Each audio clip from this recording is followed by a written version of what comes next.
Mundur lagi ke tahun yang lalu. Mundur lagi. Kita pernah nggak lebih dekat lagi sama Allah?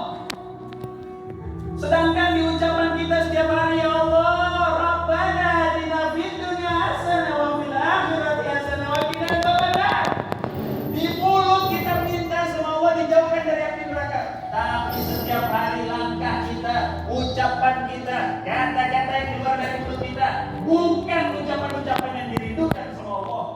Bukan ucapan-ucapan yang pengen didengerin sama Allah. Bukan perbuatan-perbuatan tanda syukur kepada apa yang Allah kasih sama kita. Apa yang kita pantas masuk surga?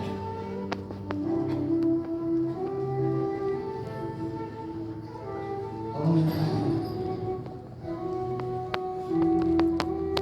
kakak-kakak, ustaz-ustaz di sini nanti kalian untuk hafal doa ini, doa itu, doa ini, doa itu. Pesan kakak sama kalian, semua harus dilandaskan dari iman, dilakukan dengan perbuatan, diucapkan dengan lisan, dan ditanamkan dari hati. Teman-teman,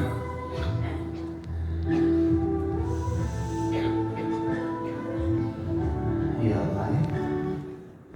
Kakak cuma pengen ngajak kalian buat ingat itu, ya.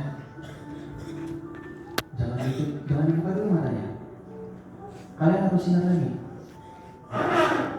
Pesan kakak kemarin, mudah-mudahan kalian masih ingat, ya.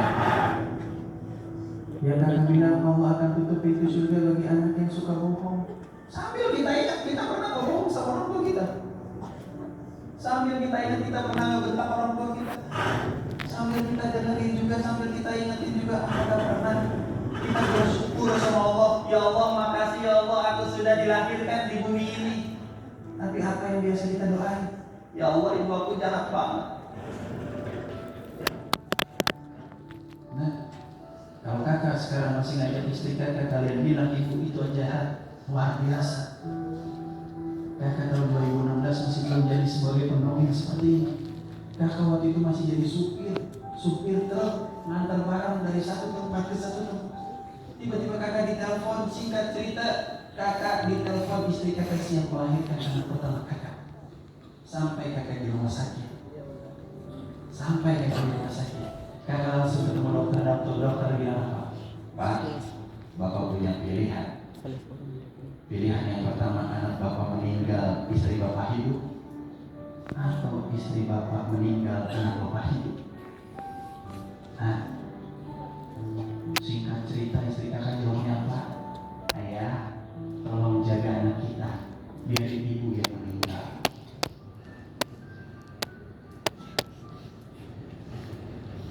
Kita apa balasan kita sama orang tua kita? Kita bilang semoga Allah ridho sama kita, tapi kita nggak pernah bikin ridho orang tua. Kita bilang semoga Allah pantaskan kita masuk surga, tapi kita nggak pernah bikin kita pantas di depan mata orang tua kita. Kata-kata kasar terucap dari mulut kita,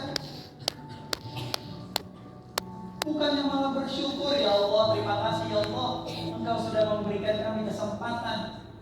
Ayahku baik, ibuku baik, tapi memang tolong ya Allah luruskan niatku, jadikan orang tua yang baik, yang soleh. Apa pernah berucap itu dari mulut kalian? Pernah setiap kali kalian dapat sesuatu ucap alhamdulillah dan kita bersyukur sama Allah luar biasanya? Atau mungkin kita nggak jauh beda sama iblis yang terlalu sombong. Nah, kalau cuma sekedar pintar, iblis lebih pintar. Sekedar alim, iblis lebih alim. Sekedar hafal Quran, iblis tahu di mana itu diturunkan ayat-ayatnya. Iblis tahu asbabun nuzulnya. Iblis tahu segalanya. Karena iblis adalah makhluknya Allah yang sangat luar biasa. Tapi kenapa iblis dikeluarkan dari surga? Karena dia sombong. Cuma karena sombong dia dijadikan penghuni neraka yang kekal dan abadi. Nah, kakak berharap kita semua gak cuma sekedar kayak burung beo. Kita gak cuma sekedar bisa pandai berucap, pandai bersilat lidah.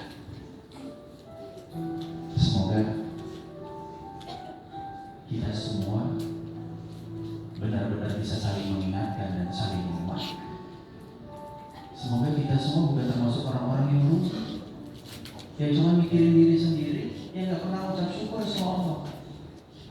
Kalian pasti hafal ayatnya, kalian pasti hafal isi suratnya dari ayat pertama sampai ayat terakhir.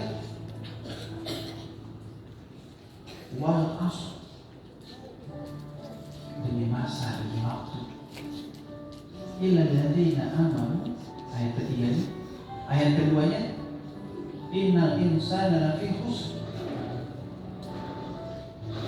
Sesungguhnya semua orang dalam keadaan rugi. Siapa yang merugi? Allah bilang seluruh manusia rugi. Siapa yang rugi? Ayat terakhirnya juga menyatakan illal ladzina amanu. Illal ladzina amanu, kecuali orang-orang yang beriman. Nah, sampai di sini dipotong dulu. Kecuali orang-orang yang beriman.